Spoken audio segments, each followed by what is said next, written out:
Необележани улици, неискосени тревници, бруталистички објекти оставени на забот на времето. Ова е сликата за градот кој е во исчекување да стане европска престолнина на културата.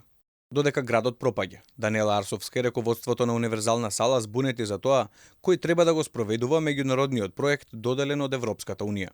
Скоро цела една година, се уште не е формирана фондацијата која ќе е надлежна за организација и спроведување на проектот. Во медиумите, Универзална сала и град Скопје си ја префрлаат топката за тоа кој треба да го направи првиот чекор.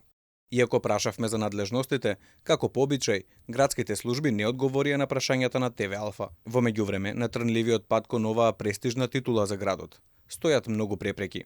Носител на проектот Европска престолнина на културата, наречен Скопје 2028, е Универзалната сала. Пеплосен објект, од кој остана само челичната конструкција. Културните експерти велат на терен нема изгледи дека главниот град се подготвува.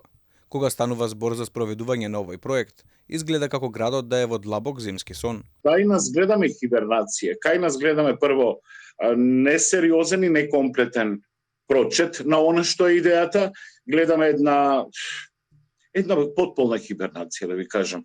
Не е фокусот само на тоа универзална да се обнови. Фокусот е на тоа веќе да пулсира градот во очекување на таа половина милионска армија на луѓе кои што ги занима културата, културните политики, автентичното што го носи нашата средина. Шутаров вели дека овој проект ќе го засегне целокупното население на главниот град.